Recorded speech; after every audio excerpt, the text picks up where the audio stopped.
Welcome back. Our guests in this segment are Glyn Ramkeesoon, Theosophist and member of the Nemeton Collective, and Sorcha McEwan, cultural historian and member of the Nemeton Collective. And we're going to be talking about the need for transformation in a global society. So, Sorcha, given that you are a cultural historian and Glyn is a Theosophist, how and why do you two work together? Well, we come from very different backgrounds. Mine is more information-based. Perhaps it could be referred to as scholarly, but not necessarily academic. Glyn comes from performance art background and what might be actually a more spiritualized background. But when we both met, we discovered very quickly that there was a tremendous commonality, not just between how we agreed about things, but the way that we saw or thought that things need to be going in terms of the current global crisis that we're looking at. There's multiple ideas, but talking about them necessarily doesn't have a good or even a beneficial outcome, as you were mentioning earlier. So Glyn and I began to talk about how we actually can transform the way that we look at society works. Look, we all know the old models don't work, and if we keep going back to the drawing board with the old models, we're going to keep recreating the same scenarios. And it doesn't matter whether it's the efficacy of fossil fuel consumption or some sort of redemptive vision of the apocalypse. This stuff is not going to take us forward into a place where anyone is going to have a decent story to tell. Victoria is a beautiful place, but we're very likely living in the halcyon afterglow of an economy and an environment that is going to degrade at a frightening, frightening rate. We have to change not just the way we think about things, we have to change the way we look at things. So Glyn, in the face of a global crisis, which Sorcha has referred to, how do you describe a new way of looking at things? Succinctly, I have prepared something today that I'd like to read. I believe that would answer that question appropriately. A new consciousness.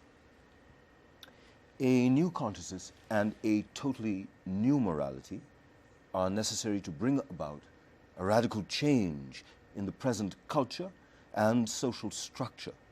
This is obvious, yet the left and the right and the revolutionary seem to disregard it.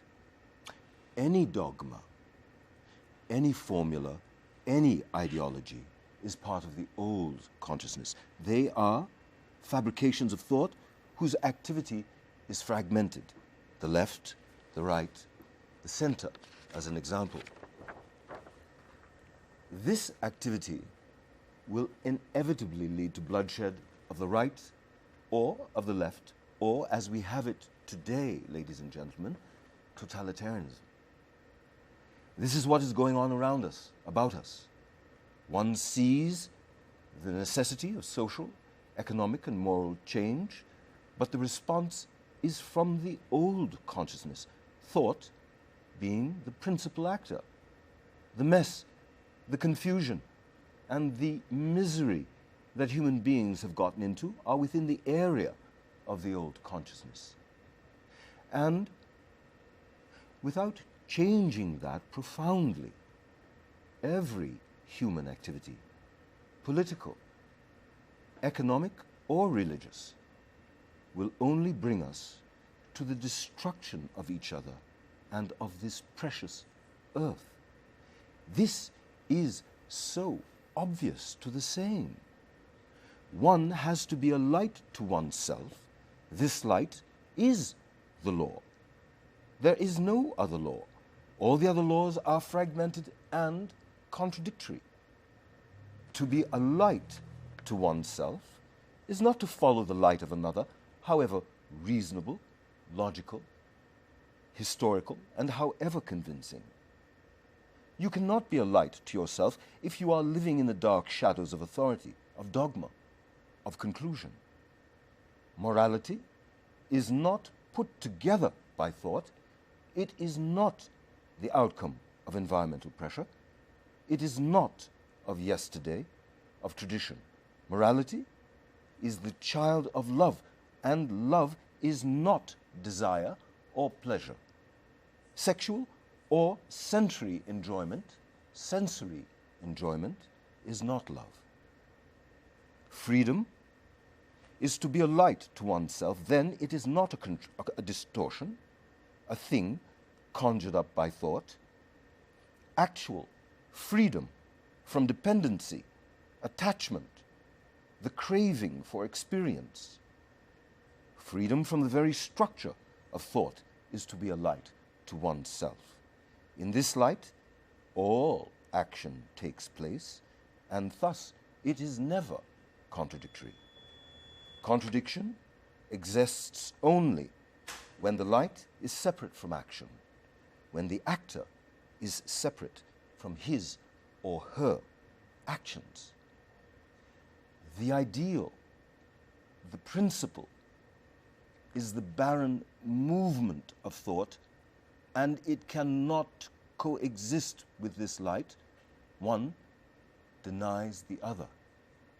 Where the observer is, this light, this love, is not. The structure of the observer is put together by thought, which is never new, never fresh, never free. There is no how, no system, no practice. There is only astute seeing. That is the doing. You have to see, not through the eyes of another. There is only light. This light, this love, this law is neither yours or that of another. This light is love. Thank you, Glyn. Beautifully said. And Sorcha, now, how does this apply to the average member of the public, like myself? It's all about the average member of the public.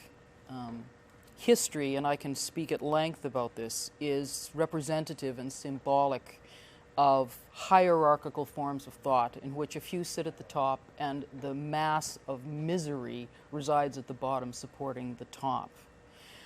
The difference now is this. 700 years ago, if you looked out your door, if you opened your front door and there was 15,000 Mongols sitting in front of your door, there was a certainty that your world as you knew it was about to come to an end. Worse, you heard that there was plague in the village down the road. Once again, your world is coming to an end. What the average member of the public faces now is that the world is likely to come to an end. And I'm not saying that it's going to be mass extinction, but what I am saying is that the life that we have known it is on the way down the road. That involves the populace and the social force of social media, for the first time in history facing a crisis we have never faced the likes of before, is the ability for the people at the bottom of the pyramid to know what is going on and to make change. And the way that they do that is the way that they pay attention and the voice that they bring forward. And those are not just new ideas, those are new models and new ways of being. It has been said that if you change the human heart, the culture will follow. Is this an alternative application of what's called mindfulness? Glyn? Mindfulness. This is not meditation. Mindfulness is a word that is a buzzword today. This is more intention. The ability to stand and be accountable and responsible for one's behavior. And the only way of doing that is to seek struggle in the self. Pure intention. So, Sorcha, what is the practical application How do you make this practical? of all of this? What's the measurable outcome? Yeah. Well, that's what the Nemeton Collective is about. The Nemeton Collective is an umbrella term that's going to involve several different modalities. We believe, Glyn and I believe, and in speaking to many people, the idea seems to be quite present, that the brain reveals remarkable plasticity.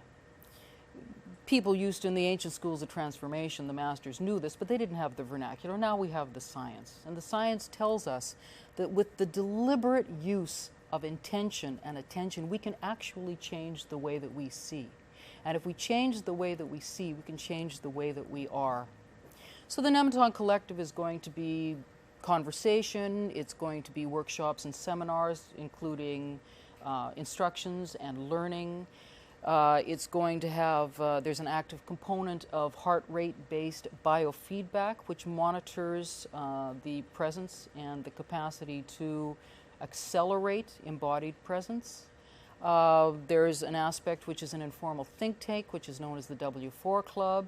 It will involve performance art, music, and poetry, and the potential in the long run for short-term residential retreats in which all of those different methods could be involved to actually change the way that people interact with one another in a form of social converse that will create a collective sense of learning. And hopefully out of that, in this time of crisis, there will be a kind of social maturity that will emerge from the average member of the public. People are sick and tired of the exploitation of the vulnerable, of the poor, of the sick, of the disabled, of the underprivileged, of the Syrian refugees. People are sick and tired of it. This may be the first and only time in history when that voice is able to come forward as a force. And if people want to know more, they can get in touch with Both Either of us. Yes, absolutely. Sorcha and Glyn. Thank you very much. Thank you. And thanks for watching this segment of Citizens Forum.